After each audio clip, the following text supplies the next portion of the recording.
अच्छा, ऑलराइट। सबसे पहले तो on the behalf of learners academy मैं आप लोगों को वेलकम करता हूं कि आप यहां तशरीफ़ लाए, और मैं आपसे हमदर्दी का इज़हार भी करता हूं कि आप जो है इतनी जल्दी एमडी कैट की तैयारी के लिए तशरीफ़ लाए।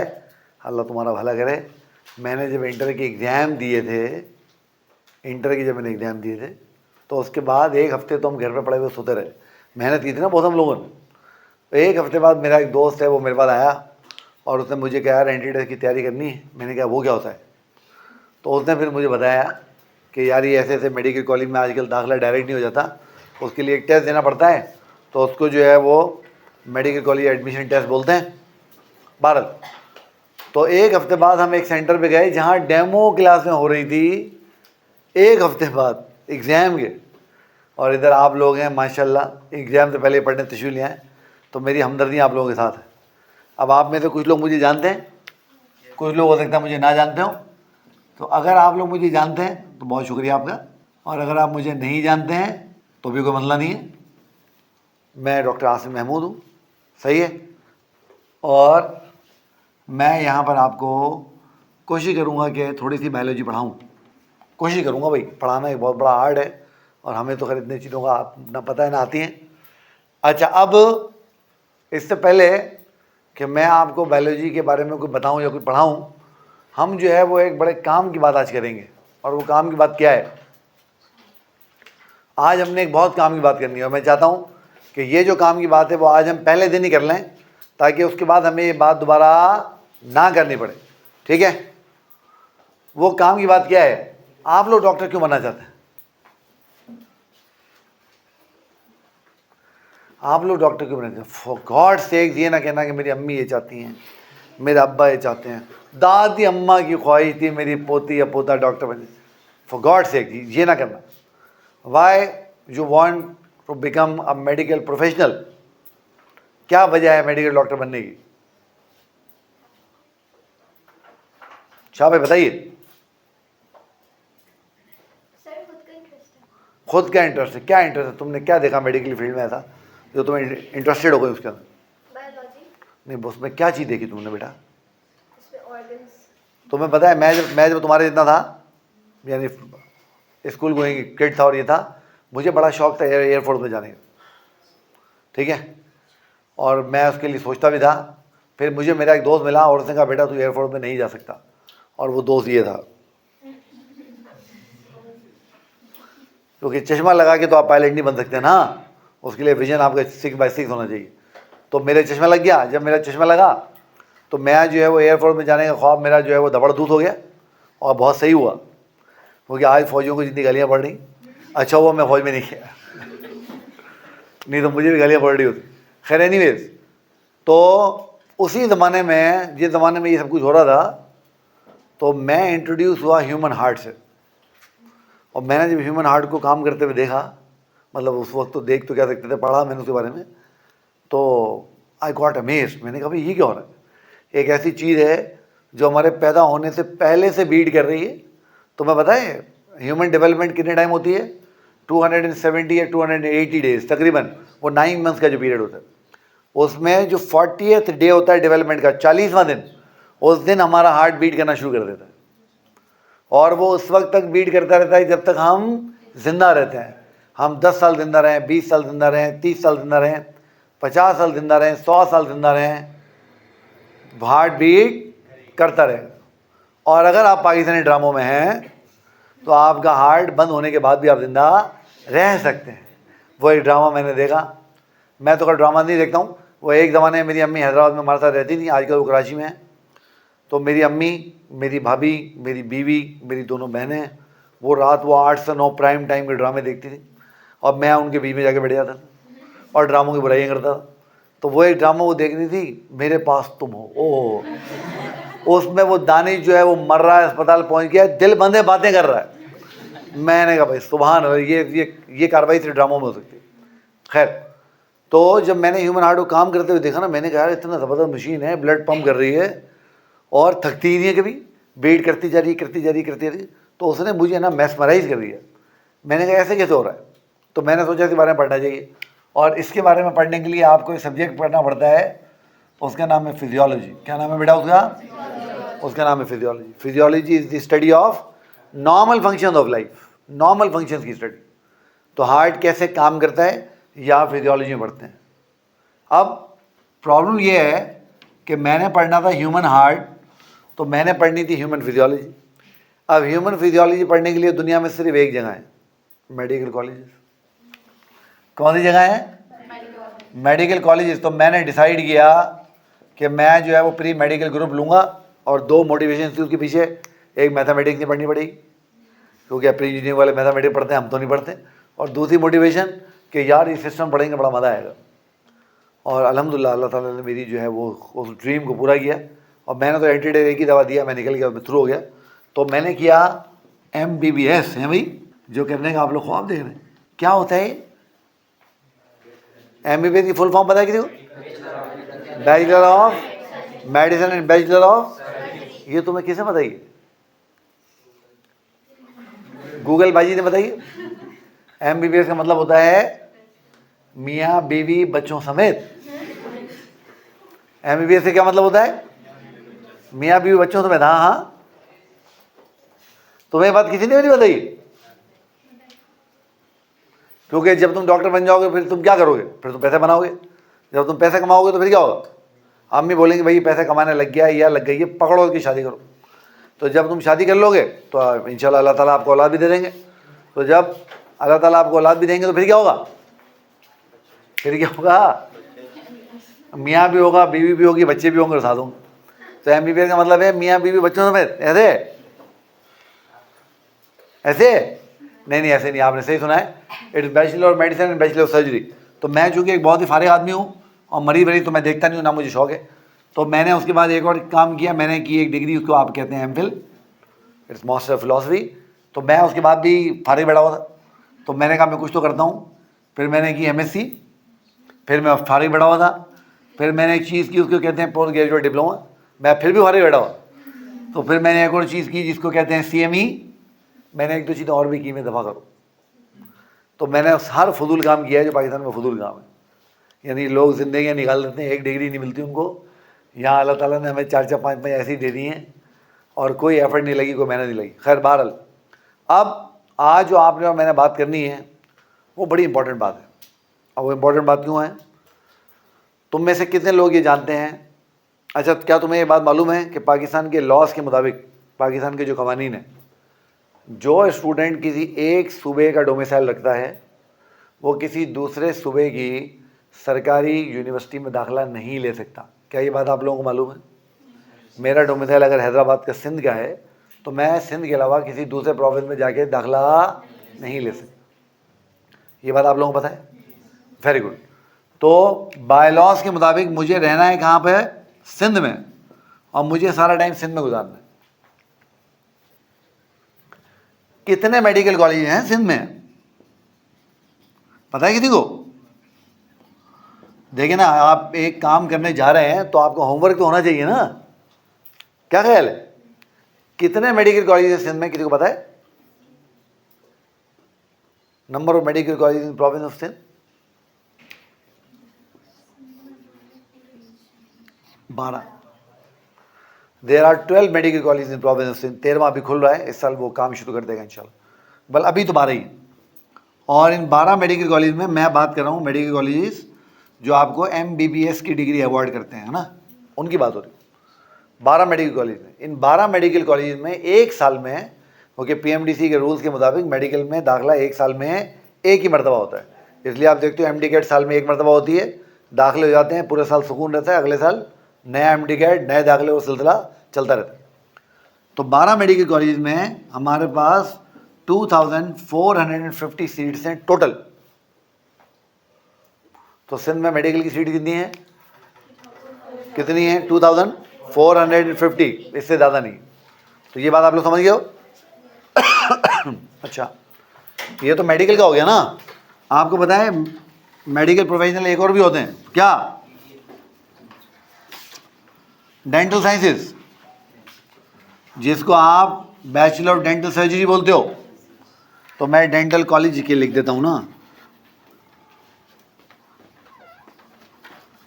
डेंटल कॉलेजेस कितने डेंटल कॉलेज हैं सिंध में, किसी को बताओ? किसी को बताओ? पाकिस्तान में सबसे ज़्यादा है। पाकिस्तान में सबसे ज़्यादा डेंटल कॉलेज सिंध में है। ये बड़ी हैरत अंगेज बात है, मगर ये बात फैक्ट है। कितने? देखो, पाकिस्तान में सबसे ज़्यादा हैं। और अगेन मैं सिर्फ पब्लिक सेक्टर की बात कर रहा हूँ, गवर्नमेंट यूनिवर्सिटीज़ और कॉलेज की बात कर रहा हूँ ना, प्राइवेट की बात नहीं कर रहा हूँ। 7, ये सबसे ज़्यादा है। कितने हैं? 7 हैं। और इनमें जो नंबर ऑफ सीट्स हैं वो कितनी है? वो 500 हैं। तो अब अगर मैं मेडिकल प्रोफेशन को देखूंगा in the province of Sindh, क्योंकि हम सारे उसी से बिलोंग करते हैं, तो हमारे पास टोटल जो सीट्स हैं वो कितनी हैं? 2950। ये टोटल सीट्स हैं जिनके लिए आप लोग कंपीट करेंगे। ये टोटल सीट्स हैं जिनके लिए आप लोग कंपीट करेंगे, ना कम ना ज़्यादा। कितने लोगों को बात आज से पहले बता दी? कितने लोगों को ये बात आज से पहले मालूम थी? इसका मतलब है कि आपकी शुरुआत ही गलत हुई है। आप जिस मैदान में मुकाबला करने के लिए उतर रहे हैं, आपको उस मैदान के बारे में कुछ भी पता नहीं। कोई बात नहीं, पता लग गया ना अब तो ये सीट्स हैं टोटल। अब सिंध की आबादी बहुत ज़्यादा है। सिंध की कितनी आबादी है? सिंध की कितनी आबादी है? 2023 का जो सेंसस हुआ है पिछले साल का, उसके मुताबिक सिंध की आबादी 5,56,00,000 कुछ है। मैं 5,56,00,000 कर लेता हूँ, 5.56 मिलियन। सही है। अब इसमें सारे तो डॉक्टर बनना नहीं चाहते ना। कोई डॉक्टर बनना चाहते हैं, कोई इंजीनियर बनना चाहते हैं, कोई सीए करना चाहते हैं, कोई फौज में जाना चाहते हैं, कुछ लोग शादी करना चाहते हैं, और दुनिया में कुछ भी नहीं चाहते। तो वो कुछ ना कुछ चाहते होंगे ना, सब लोग डॉक्टर नहीं बनना चाहते। अब इसीलिए 2023 में जो एमडी कैड हुआ है, 2023 में जो एमडी कैड हुआ है, उसके अंदर 40,700 कुछ स्टूडेंट्स ने एमडी कैड अटैम्प्ट किया है सिंध से। एग्जैक्ट फिगर मैं भूल रहा हूँ, 40,721 या 22 ऐसे कुछ है, एग्जैक्ट मैं भूल रहा हूँ। तो चलो 40,700 का फिगर है जिन लोगों ने एमडी कैड अटैम्प्ट किया लास्ट ईयर। अब अगर मैं इस चीज़ को कैलकुलेट करूं उसके ऊपर, तो मुझे क्या समझ में आएगा? अगर मैं मेडिकल प्रोफेशन की सीट देखूं, इसमें मैंने एमबीबीएस और बीडीएस दोनों शामिल कर लिए हैं। एमबीबीएस प्लस बीडीएस, यानी आप ये चाहते हैं कि नाम के साथ डॉक्टर का टैग लग जाए, ऐसे लगी या वैसे लगी, आपको कोई परवाह नहीं है। समझ गए? तो फिर आपका जो कंपटीशन होगा वो 1380 स्टूडेंट से होगा पर सीट। इस फिगर के हिसाब से बात कर रहे हैं, इस वाली फिगर के हिसाब से। कहाँ गया फिगर? हो बोला फिगर कहाँ चला गया? ये रहा, इस वाले फिगर के मुताबिक बात हो रही है। ठीक हो गया? अगर आप ये चाहते हैं कि आपको चिढ़ है डेंटल उससे, और आप चाहते हैं कि नहीं यार डॉक्टर बनेंगे तो एमबीबीएस ही करेंगे वरना नहीं करेंगे, और आप सिर्फ एमबीबीएस करना चाहते हैं, तो आपका कंपटीशन बढ़ जाएगा, क्योंकि ये 500 सीटें आपकी कम हो जाएंगी।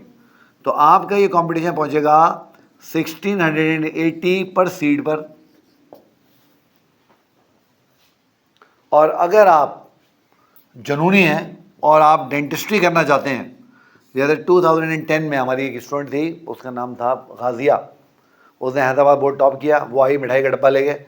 मैंने कहा भाई मुबारक हो, तुम्हारा तो दाखिला एमबीबीएस में को रोकता ही नहीं। उसने कहा सर एमबीबीएस किसने करना है? मैंने कहा भाई क्या मतलब?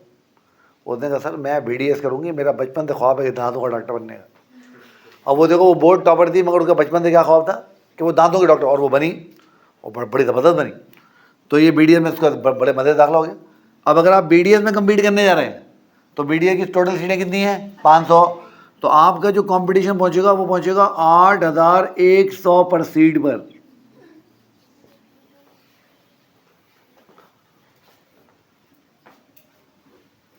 हाँ भाई,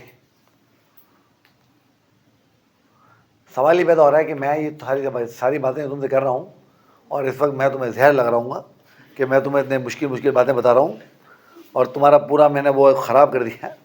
डे 1 वो क्या कहते हैं, और बिल्कुल तबाह बर्बाद कर दिया, रूइन कर दिया तुम्हारा दिन में।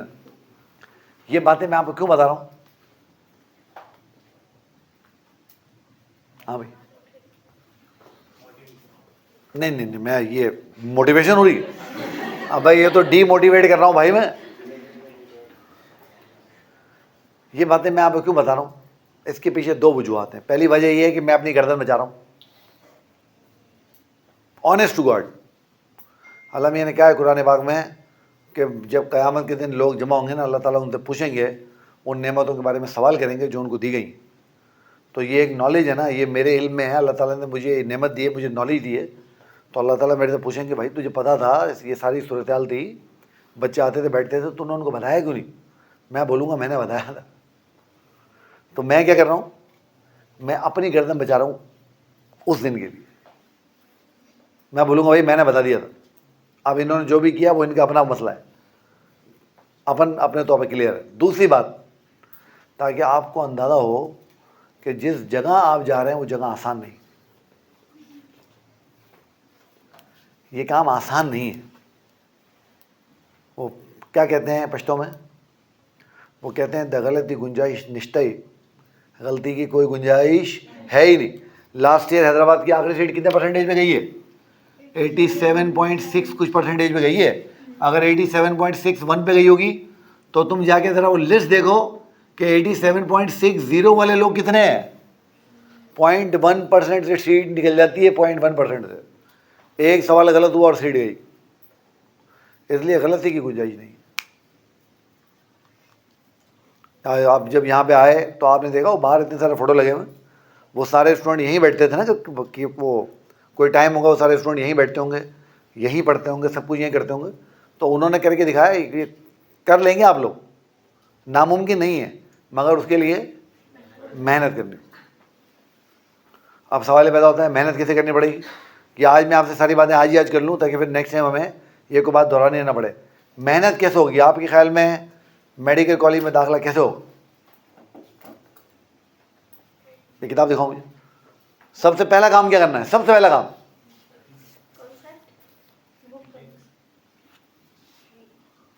काम हमारे एक सर थे, बड़े ज़बरदस्त वो काम करते थे। जब क्लासेस शुरू होने लगती थी MD कैट की, तो वो क्या करते थे, वो आते थे और बच्चों को कहते थे अपनी अपनी किताबें निकाल लो। जब सारे बच्चे अपनी अपनी किताबें निकालते थे तो वो कहते थे किताब ऐसे बढ़ाओ आगे और उस पर ऐसे हाथ रखो ऐसे, ठीक है। और वो कहते थे कहो आमन्ना व सदकना, यानी मैं ईमान लाता हूँ जो तू कह रही है वो सच है, ठीक है। क्योंकि अगले 6 महीने 7 महीने आपने 2 किताबें फिज़िक्स की, 2 किताबें केमिस्ट्री की, 2 किताबें बायोलॉजी की। इनकी हर बात को सच जानना है, सच मानना है, भले ही गलत लिखी हो। इस किताब में बहुत गलतियां मैं जानता हूँ, मगर टू हेल विद इट, अभी वो सही है। क्योंकि जब आपका एंटीडेट बनेगा तो वो इस किताब में से बनेगा। और पिछले साल का अगर आपने एंटीडेट देखा हो, उन्होंने किताबों की लाइनें उठा के दी हुई, आपने लाइन टू लाइन इसको रीड करना है, एक लाइन भी नहीं छोड़नी। समझ गए बात को? इन किताबों के अलावा कोई किताब नहीं पढ़नी। 2 किताबें फिजिक्स की, वो ओल्ड किताबें पढ़ोगे आप लोग, वो भी चेंज, फर्स्ट की साल चेंज हुई है तो अभी चेंज हो रही है। केमिस्ट्री चेंज हो गई, बायोलॉजी चेंज हो गई, तो दोनों किताबें केमिस्ट्री की नई, बायोलॉजी की नई, फिजिक्स की पुरानी, ये 6 किताबें पढ़नी है। अंग्रेज़ी की खैर है, अंग्रेज़ी की खैर है, वो आपकी मर्ज़ी जहाँ से दिल जाए पढ़ें।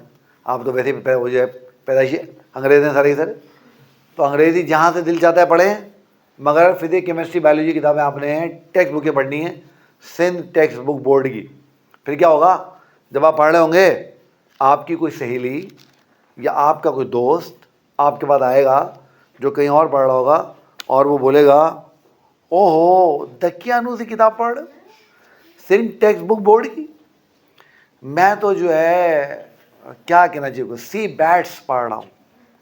आप उसको बोलेंगे कि अभी जा कराची एयरपोर्ट पे जहाज़ पकड़ जापान का, टोक्यो उतर, जापानी ज़बान में जितनी किताबें हैं सब की सब खरीद के लिया, सब की सब पढ़ ले, और उसके बाद जहन्नुम में जा। क्योंकि दाखिला किससे होगा? इससे पढ़ के होगा, किसी और किताब से पढ़ के नहीं होगा। आपका एक दोस्त आएगा, बोलेगा मैं तो उसके साथ रेफरेंस के लिए फेडरल बोर्ड की किताब भी देख रहा हूँ। आप उसको कहना तू अगले साल भी देख ही रहा होगा, क्योंकि वो एंट्री में जाएगा, फेल होगा, और फेल होगा तो अगले साल फिर टेस्ट दे रहा होगा। तो आप उसको बोलो भाई तू अगले साल भी देख रहा होगा। उसकी वजह क्या है? कुछ कॉन्सेप्ट ऐसे हैं जो फेडरल में और उसमें हैं, या दूसरी बुक्स में ना थोड़े से कंट्राडिक्टिंग है, इसमें कुछ गलतियाँ हैं ना, तो अब वो यहाँ से पढ़ेगा वो चीज़ कुछ और होगी, वहाँ से पढ़ेगा चीज़ कुछ और होगी, एंटी टेस्ट में सवाल आ गया तो कंफ्यूज हो जाएगा, डबल माइंडेड हो जाएगा, फंस जाएगा। और जब फंसेगा तो गलती करेगा, और जब गलती करेगा तो अगले साल भी टेस्ट दे रहा होगा। तो क्या आप चाहते हैं आप अगले साल टेस्ट दें?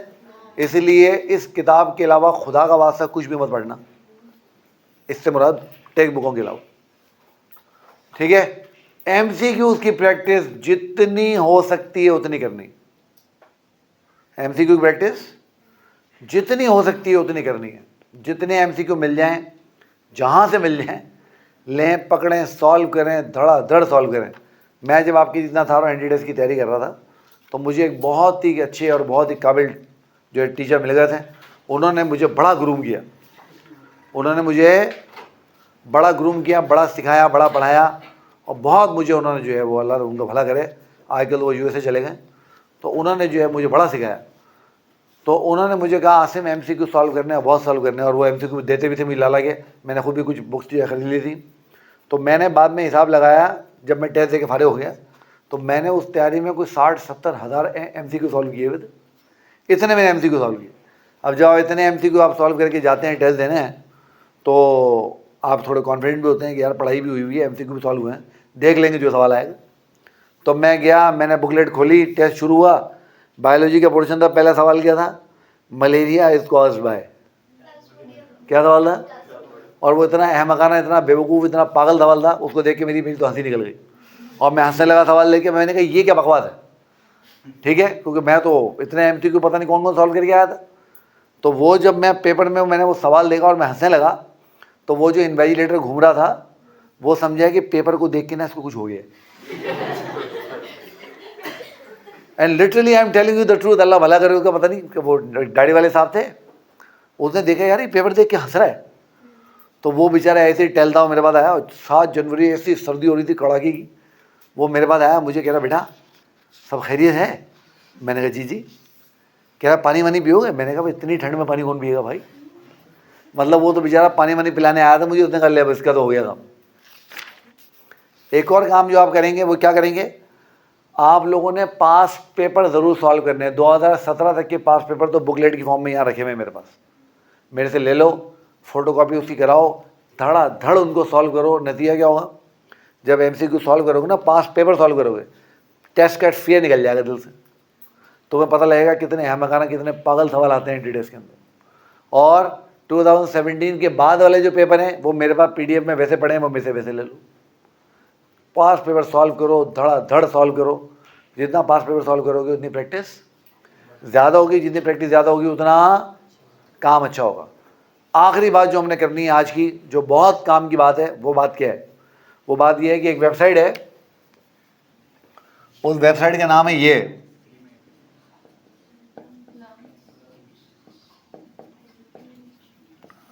lums.edu.pk। वो कह रहा है प्री मेड, वो प्री मेड का मैं नाम लेता हूँ ना, पैसे मिलते हैं मुझे उसके, यहाँ पर थोड़े मिल रहे हैं जो नाम लूँगा उनका मैं। राइट, lums.edu.pk ये क्या है? ये लियाकत यूनिवर्सिटी की ऑफिशियल वेबसाइट। आप इस वेबसाइट में जाएं, इसको खोलें। जब आप लम्स की वेबसाइट खोलेंगे तो आपने देखा ना बहुत सारे ड्रॉप मेन्यू बने होते हैं, उसमें एक ड्रॉप मेन्यू होगा नीचे एडमिशन्स का। किसका ड्रॉप मेन्यू होगा? एडमिशन्स का। उसको आप क्लिक करेंगे, उसमें लिखा होगा MBBS BDS। क्या लिखा होगा? MBBS BDS को क्लिक करें। पिछले साल 2023 की मेरिट लिस्ट ने डिस्ट्रिक्ट वाइज वहाँ रखी हुई है। अपने डिस्ट्रिक्ट की मेरिट लिस्ट डाउनलोड करो। जब मेरिट लिस्ट खोलोगे तो मेरिट लिस्ट में सबसे ऊपर लिखा होगा तुम्हारी सीट्स कितनी हैं, यानी उस डिस्ट्रिक्ट की सीट कितनी है, 30 हैं, 40 हैं, 10 हैं, 15 20 हैं, जितनी भी हैं। उसमें देखो फर्ज करो सीट हैं 30, तो देखो 30th नंबर पे जो लड़का या लड़की है उसके नंबर कितने हैं। आखिरी वाले को देखना है, पहले वाले को नहीं देखना। अपने से नीचे वाले को देखते हैं, ऊपर वाले को नहीं देखते, है ना। डिप्रेशन में चले जाओगे अगर देखोगे वो 98% नंबर लोगों को पता लगे, फारे को डिप्रेशन में चले गए। एक इधर बैठ जाओ, एक वहाँ बैठ जाओ पीछे।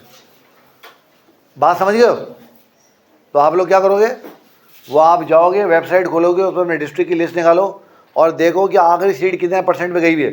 जैसे हैदराबाद का मैंने कितना बताया, इसका 1% बढ़ा लो, 88.6%। ये तुम्हारा टारगेट होगा, ये तुम्हारा टारगेट होगा। देखो टेस्ट देने से पहले तुम्हें पता है तुम्हें कितना स्कोर करना है। टेस्ट देने से पहले तुम्हें पता लग गया तुम्हें कितना स्कोर करना है? ये तो हैदराबाद का है ना, आप अपने डिस्ट्रिक्ट का देख लें। CPN निकालना आती है आप लोगों को? आती है CPN निकालना? और राइट, CPN कैसे निकालते हो? 10% मार्क्स लेते हो मैट्रिक के, 40% लेते हो सेकेंड ईयर के FSC के, और 50% लेते हो MD कैड के, है ना। अब देखो ये तो तुम्हें नंबर मिल गए ना, इनका अपन कुछ नहीं कर सकते। अपन इसमें और इसमें तबाही मचा सकते हैं, सही है। जो कमी कोताही हुई, बड़ी शर्म आती बताते हो मुझे। मेरा मैट्रिक में तो A ग्रेड था, नंबर मेरे 6 सही थे, 76% थी। जब मैं फर्स्ट ईयर में गया ना तो मेरे नंबर बहुत कम थे, मेरा C ग्रेड था, और C ग्रेड पे तो मैं अपीयर भी नहीं हो सकता था टेस्ट में। फिर मुझे कामरान भाई मिल गए, डॉक्टर कामरान, उन्होंने बड़ा मुझे ग्रूम किया और मैंने थोड़ी मेहनत भी की, तो इंटर में मेरा B ग्रेड आ गया और मैं अपीयर हो गया टेस्ट के अंदर। तो डॉक्टर कामरान ने जो है वो लास्ट ईयर वाली जो हैदराबाद की लिस्ट थी वो निकाली, उन्होंने मेरी सारी CPN बनाई और मुझे कहा आसिम 300 नंबर स्कोर करने, टेस्ट में दाखिला हो जाए। 300 नंबर, 400 नंबर का टेस्ट होता था, 100 सवाल होते थे, एक सवाल 4 नंबर का होता था, नेगेटिव मार्किंग 7 होती थी। तो उन्होंने मुझे कहा आसिम 300 नंबर स्कोर करने हैं, 300 नंबर अगर स्कोर कर दिए ना टेस्ट में दाखिला हो जाएगा। ये बिल्कुल क्रिकेट मैच में बाद में खेलने वाली टीम के तरह होता है। जो टीम पहले खेल रही होती है उसको टेंशन क्या होती है, क्या स्कोर सेट करना है, जितना बड़ा सेट हो उसको पता नहीं होता कितना स्कोर होगा। मगर जो सेकंड टीम होती है उसको पता होता है मैंने 180, 160, 210, 200 जो होता है वो टारगेट उनको पता होता है, इसको हिट करना है, समझ गए ना। तो ये बिल्कुल ऐसे ही है। तो उन्होंने मुझे कहा 300 नंबर स्कोर करना है, मैंने कहा 300 पे दाखिला हो जाएगा, उन्होंने कहा हो जाएगा। अल्हम्दुलिल्लाह वो मेरे तो खैर 350 मार्क्स आ गए, तो मेरा दाखिला हो गया। और वाकई उनकी कैलकुलेशन सही थी, मेरे 300 क्या 280 नंबर भी आते तो भी मेरा दाखिला हो जाता। मगर वो उन्होंने इतना मुझे मोटिवेट कर दिया, मैंने कहा बस नहीं, बस 300 के टारगेट को हिट करना है। तो पहले दिन आप पता चला सकते हैं कि आपका टारगेट क्या है, पहले दिन पता चला सकते हैं। तो आज जाएँ लम्स की वेबसाइट से अपने डिस्ट्रिक्ट की मेरिट लिस्टें खोलें, उसमें देखें कि आपको कितने मार्क्स अटैम्प्ट करने की ज़रूरत है, उसके हिसाब से स्ट्रेटजी बनाएं, प्लान करें। गधे वाली मेहनत ना करें, स्मार्ट वर्क का दौर है, हार्ड वर्क का दौर नहीं है, स्मार्ट वर्क करें। PMDC का सिलेबस पिछले साल वाला ही चलेगा, उसमें कोई चेंज नहीं हो रहा है, मैं बता रहा हूँ आपको। उसको पढ़ें, सिलेबस को स्टिक हो जाएं, सिलेबस में जो चीज़ें पढ़ें बाकी सब दफ़ा कर दें, छोड़ दें। टेक्स्ट बुकों के अलावा कोई बुक नहीं पढ़ना। MCQ जितने सॉल्व कर सकते हो करो। मैं इंशाल्लाह, मैं कल भी बच्चों को बता रहा था, मैंने प्लानिंग पहले से की हुई है। तो जब आप यहाँ से निकलेंगे अगस्त में टेस्ट की तैयारी पूरी करके, तो उस वक्त तक इंशाल्लाह मैं आपको 6,500-7 हज़ार MCQ में सॉल्व करवा दूँगा, सिर्फ बायो सिर्फ बायो। बाकी फिजिक्स केमिस्ट्री वाले उनका काम जाने। तो मैं इतने MCQ इंशाल्लाह आपको सॉल्व करवा दूँगा। तो जब इतने MCQ सॉल्व करके जाएंगे ना तो बायो निकल जाएगा इंशाल्लाह। बाकी अल्लाह मालिक। कोई सवाल जो आपके जहन में, कोई भी सवाल।